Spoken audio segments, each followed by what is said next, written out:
going on, guys? Chris Economist here at Eco Cafaneo. Wanted to give you guys a spring garden tour, show you guys what I have planted so far. I'm out in the garden planting all my seedlings today. It's a nice wet post-rain day, so I thought it'd be a nice day to put some of my plants in the ground. Start over here. Planted a couple of fruit trees here. It's a Bartlett pear tree. Got a bare root tree. It's coming along nicely.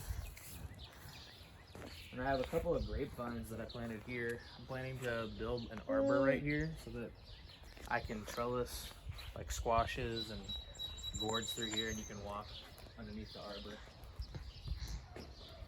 So here I have my onion bed.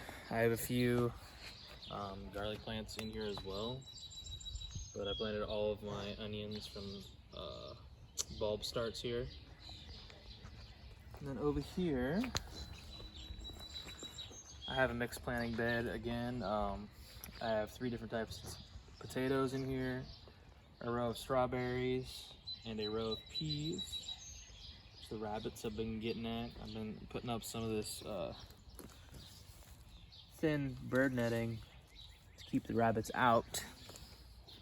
And I installed all this new drip irrigation. If you guys would like to see a video about how to install that, I could do one of those later on. Over here, this is my root vegetable bed. We've been harvesting a bunch of turnips out of here. These little Japanese white turnips. Super nice. I never realized that turnips are actually probably one of my favorite vegetables before I started growing them. And then we have our spring onions, carrots, and beets. This bed back here, I just ripped out a bunch of spinach that I had planted in the center here. Probably gonna put peppers in the center. I'm still harvesting some radishes here, and then some beets back here. This bed over here is more snap peas. I put up this netting again to keep the rabbits out because they were chomping them down for the past few weeks. And then I have some kohlrabi plants here and some habanero peppers. They're a sweet pepper that tastes like habanero without the heat. I'm really excited about that. Got those seeds from Baker Creek. This is my garlic bed right here. I have 3 different varieties of garlic in here. I have one that I just got from a local farmer's market. And then I have music and German that I got from a friend. And then over here, this is my berry bed. I have strawberries in here, which are huge. They're on their 2nd year. I don't know if you guys can see how large these strawberry plants are, but they're full of fruit. They're huge. And then I have some raspberries in here and some blackberries as well. And then some random lettuces that I planted in the winter and decided to come up this spring. And then this last bed here, I have some more purple potatoes here on the end, and then some peppers and some eggplants. And then I'm going to be planting some Chinese noodle beans there in the back.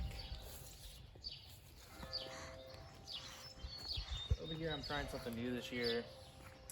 I got these straw bales free from work last fall, and I was planning on just using them as a mulch, but I put down wood chips on this entire garden and I didn't really need them as a mulch right this moment, so I decided to try out some straw bale gardening this year.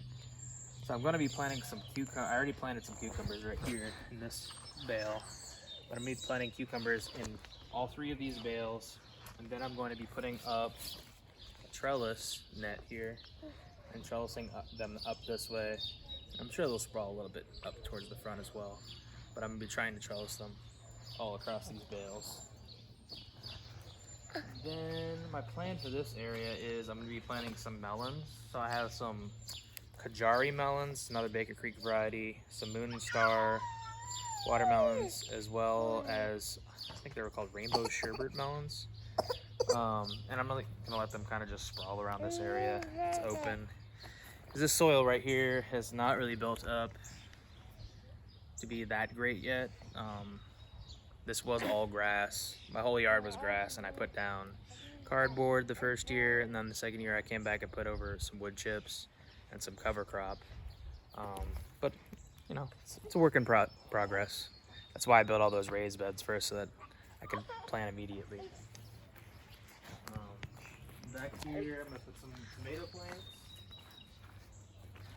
So the lady who owned this house before me, she was in her 80s, and she actually composted. And her original compost pile was in this back corner. So there is some good stuff in here. I harvested most of the compost and put it into these raised beds over here. But I kind of came up with my new own compost system because she had some like treated wood that she was using as her compost bin, and I wanted to have like a 3-bin system. So this is my compost system over here. I have these geo bins, which I got the idea from OYR Frugal, another YouTuber that I really like to watch. Check him out. So I really like these geo bins because you get a lot of aeration in them. Water and air can get in there very easily. And then when you're ready to turn your piles, they come apart really easily. They just have these little keys on the side. You just take them apart. They come apart as just basically one piece of plastic, and then you can put them back together and turn your piles really easily. So I have these two, and then this one came with the house. Like I said, Betty, she knew what was up with composting. So that was a nice extra, you know, just a standard Earth Machine plastic bin. It's not bad. So back here, I'm going to be doing my tomatoes in rows here. And I'm going to be doing the Florida weave method to trellis them up. So I have my T-posts here, and then I'm spacing my tomato plants out about 36 inches. And I'll do 2 rows of tomato plants right here. Back here I have a little greens bed. Got some little jade, Napa cabbages, some lettuces, and some tatsoi. And then I'm doing another berry bed right here. I've got a bare root blueberry plant, and then I separated out 3 raspberry plants. I actually just made this bed this year out of an old pallet that I had from work. $3.99. I'm still working on this part of the garden. Originally, this was all planted in daffodils and all kinds of, you know, landscaping plants. And I have dug those up, but they've proliferated through this wood chips. They're hard to kind of get rid of.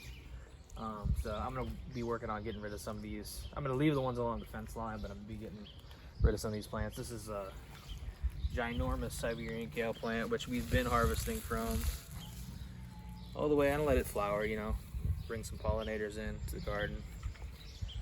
But I'll be getting rid of that in the next week or so. And yeah, so that's the spring backyard garden tour. I am doing some stuff in the front yard, which I'll show you guys as well. That plot of earth is actually some of the best soil that I found on the property. It was another patch of grass that just didn't make sense in my front yard, and I turned it into a garden last year or 2 years ago, and it's been doing really well, and it looks really nice. So I'll show you that to you guys here in a couple minutes.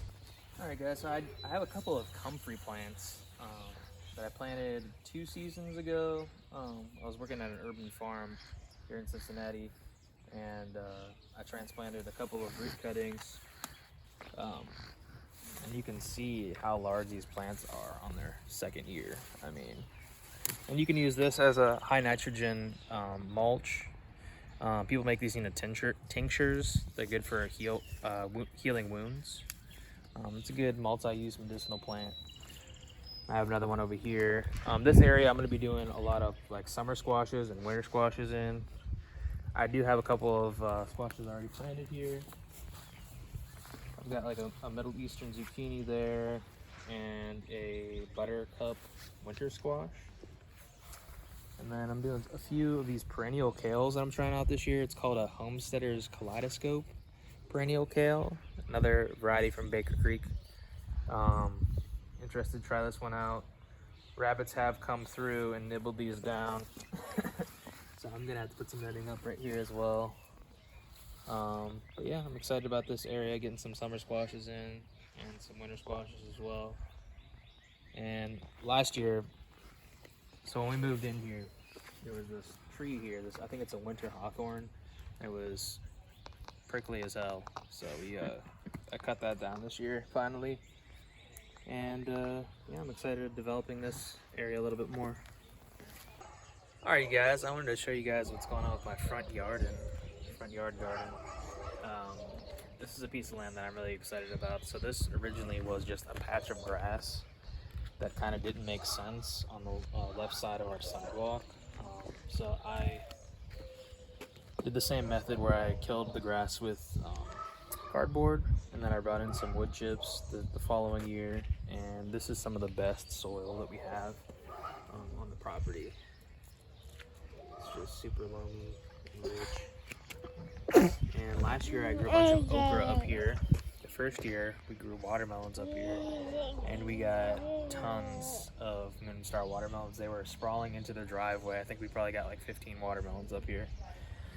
But this year I'm gonna do my peppers up here. I have some broad beans planted here. They've been planted since about late February. And they're doing well. They've survived the frost.